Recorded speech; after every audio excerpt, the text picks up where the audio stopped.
नमस्कार दोस्तों, आप सभी का डीएलएड थर्ड सेमेस्टर के बैच में इसकी रिवीजन के यूट्यूब चैनल पर स्वागत है। हम लोग संस्कृत विषय में आज संधि टॉपिक पढ़ेंगे। इसमें सबसे पहले हम इसका उद्देश्य देखेंगे कि संधि से हम जब पढ़ते हैं तो इसका उद्देश्य क्या होता है। तो छात्रों में नवीन शब्द निर्माण की क्षमता उत्पन्न करना। संधि से हमें क्या होता है, इसमें छात्रों में नए नए शब्दों की निर्माण की क्षमता उत्पन्न होती है। आगे छात्रों को व्याकरण की सहायता से स्वयं परिमार्जित भाषा को व्यवहार में लाने के लिए समर्थ बनाना। अर्थात छात्र व्याकरण की सहायता से स्वयं शुद्ध भाषा को अपने आम बोलचाल में ला सकते हैं। आगे शुद्ध एवं अशुद्ध का युक्त संगत विवेचन करने की क्षमता उत्पन्न करना होता है। नवनिर्मित शब्दों की शुद्धता का ज्ञान रखते हुए उसका सही वाक्य प्रयोग करने की योग्यता विकसित होती है। संधि विच्छेद से शब्दों के शुद्ध उच्चारण कर सकने की क्षमता बालकों में उत्पन्न होती है। आगे है संधि। अब इसका हम अर्थ देखेंगे। संधि शब्द का अर्थ है मेल या योग, अर्थात मिलना। जब दो लोग आपस में किसी बातचीत पर सहमति स्थापित कर उस चीज़ में संधि स्थापित कर लेते हैं।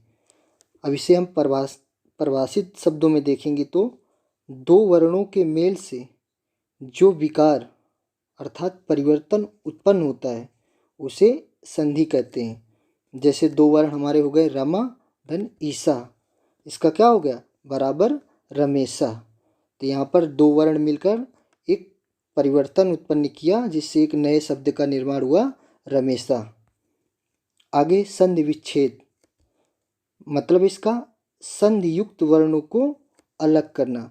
अर्थात जो मिले हुए लोग हैं उनको अलग करना ही क्या है, संधि विच्छेद है।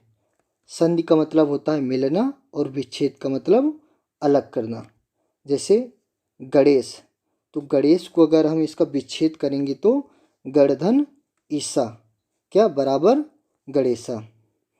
संधि मुख्य रूप से तीन वेद होते हैं। संधि के मुख्य रूप से तीन वेद होते हैं, अच संधि या स्वर संधि। अच संधि को हम क्या कहते हैं, स्वर संधि। नंबर 2 हल संधि जिसे हम व्यंजन संधि बोलते हैं। तीसरे नंबर पे हमारी विसर्ग संधि। अब हम सबसे पहले स्वर संधि को पढ़ेंगे जिसे अच संधि कहते हैं। स्वर संधि, स्वर का मेल स्वर से होने पर परिवर्तन स्वर में होता है। जब स्वर का मेल स्वर से होने पर परिवर्तन भी स्वर में होता है तो वह कौन सी संधि होती है, तो वह स्वर संधि होती है। जैसे देवधन आलिया बराबर देवालिया। यहाँ पर आ तथा बड़ा आ दोनों स्वरों में संधि होकर आपस में ये बड़ा आ का निर्माण करते हैं। तो यहाँ पर कौन सी संधि हुई, यहाँ पर स्वर संधि हुई। आगे है हमारी व्यंजन संधि। व्यंजन संधि क्या है, यदि व्यंजन के साथ व्यंजन का अथवा व्यंजन के साथ स्वर का या तो व्यंजन हो या स्वर हो, दोनों में किसी स्वर का मेल हो और परिवर्तन भी किस में, व्यंजन में हो, तो वह व्यंजन संधि होती है। क्या है, यदि व्यंजन के साथ व्यंजन का अथवा व्यंजन के साथ स्वर का मेल हो और परिवर्तन भी व्यंजन में हो तो वह व्यंजन संधि क्या होती है, व्यंजन संधि होती है। व्यंजन का व्यंजन के साथ मेल देखेंगे। जैसे जगत धन नाथा, क्या जगत धन नाथा, तो यहाँ पर क्या हुआ, ता हमारा क्या है व्यंजन है प्लस ना भी व्यंजन है। जब दो व्यंजन भी मिलकर क्या व्यंजन ही बनाते हैं तो क्या इसका हो जाएगा जगन्नाथा। अब यहाँ पर दूसरा एग्जाम्पल देखते हैं। कस धन चित, क्या है कस धन चित, यहाँ पर सा क्या है व्यंजन है, चा भी हमारा व्यंजन है। जब दोनों व्यंजन मिलकर क्या व्यंजन में ही परिवर्तन हो रहे हैं तो यहाँ पर क्या हो जाएगा, यहाँ पर कश्चित हो जाएगा। अब देखेंगे व्यंजन का स्वर के साथ मिल, तो वाक धन अस्ति, का हमारा व्यंजन हो गया, जबकि अस्ति में क्या आ हमारा स्वर हो गया। तो यहाँ पर व्यंजन और स्वर मिलकर किसका व्यंजन में परिवर्तन हो गया, तो इसका हो जाएगा वागस्ति। क्या हो जाएगा वागस्ति। आगे देखेंगे विसर्ग संधि। यदि विसर्ग का मेल स्वर अथवा व्यंजन के साथ हो और परिवर्तन भी विसर्ग में हो तो उसे विसर्ग संधि कहते हैं।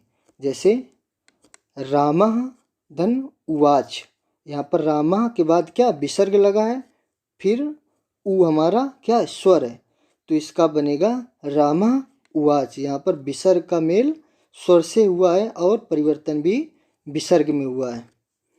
आगे अब स्वर संधि के भेद देखेंगे। तो मुख्य रूप से स्वर के हमारे 5 भेद होते हैं। कौन से? दीर्घ स्वर संधि, गुण स्वर संधि, वृद्धि स्वर संधि और यण स्वर संधि। इसके बाद अयाज स्वर संधि। ये जो पूर्व रूप स्वर संधि और पर रूप स्वर संधि ये हमारे पाठ्यक्रम में नहीं है। अब हम दीर्घ संधि को पढ़ेंगे। इसका सूत्र होता है अकाशवर्णे दीर्घा। अकाशवर्णे दीर्घा। इसमें अक प्रत्याहार कौन सा? आ, ई, उ, री के समान सवर्ण इसके पूर्व में पढ़े गए प्रत्याहार से रहने पर उस अक का दीर्घ हो जाता है। और अक प्रत्याहार कौन से? आ, ई, उ, री जब 2 समान स्वर पास पास आते हैं तो दोनों मिलकर क्या दीर्घ हो जाते हैं। अर्थात जब आ या बड़ा आ के बाद छोटा आ या बड़ा आ आए तो क्या होता है? बड़ा आ होता है। जैसे अ, आ, ई, उ, री तथा ली के बाद कोई समान स्वर आता है तो दोनों के स्थान पर क्या दीर्घ हो जाता है। जैसे छोटा ऊ को बड़ा ऊ प्लस छोटा बड़ा में कन्वर्ट होता है। उदाहरण आ छोटा आ या बड़ा आ के बाद आ छोटा या बड़ा आए तो कुछ भी आए तो इसका दीर्घ बड़ा होता है। जैसे राम धन अवतार, तो ये राम के बाद हमारा आ छोटा आ रहा है प्लस अवतार में भी आ छोटा है तो इसका क्या दीर्घ में परिवर्तन होकर राम अवतार हो जाएगा, यहाँ पर बड़ा हो जाएगा। इसे 4 प्रकार से समझ सकते हैं। छोटा आ बड़ा प्लस छोटा बड़ा बराबर बड़ा। ई प्लस बड़ी ई प्लस छोटी ई बड़ी बराबर क्या बड़ी। छोटा ऊ बड़ा ऊ प्लस ऊ बड़ा ऊ मिलकर क्या बड़ा ऊ बनाते हैं। री बड़ी री प्लस री बड़ी री बराबर बड़ी री। अब जैसे हम दूसरा एग्जाम्पल देखते हैं पुस्तकालय में। तो पुस्तक धन आलया, पुस्तक के बाद हमारा आ क्या छोटा है प्लस आलिया में बड़ा, छोटा आ प्लस बड़ा मिलकर क्या बड़ा बनाएंगे तो यहाँ पर हो जाएगा पुस्तकालय। इसी तरह विद्या किसमें विद्या धन अर्थी बराबर विद्यार्थी। दया धन आनंद बराबर दयानंद। अब आगे देखेंगे ई।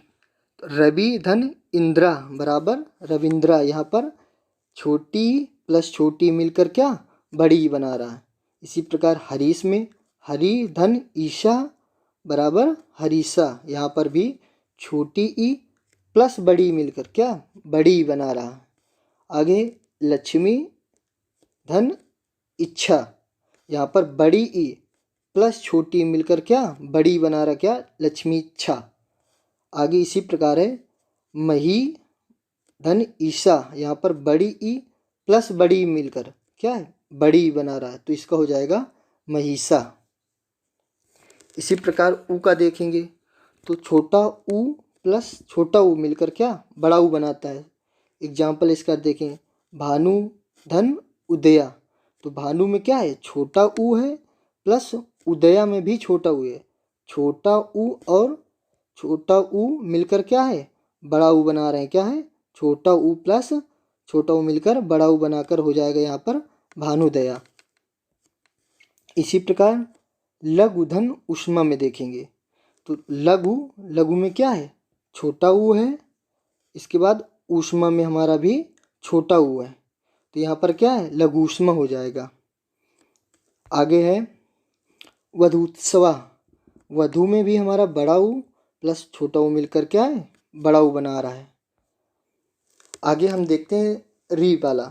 री में क्या होता है, छोटा री प्लस री मिलकर बड़ा री बनाता है। जैसे होत्र धन त्रकारा, तो यहाँ पर री क्या है, छोटी री प्लस बड़ी री मिलकर क्या बना है, होत्र कारः। दूसरा एग्जाम्पल पितृधन ऋणम, तो यहाँ क्या हो जाएगा, पितृणम। तो ये वीडियो यहीं से समाप्त होगी। आगे हम नेक्स्ट वीडियो में देखेंगे। Thanks for watching.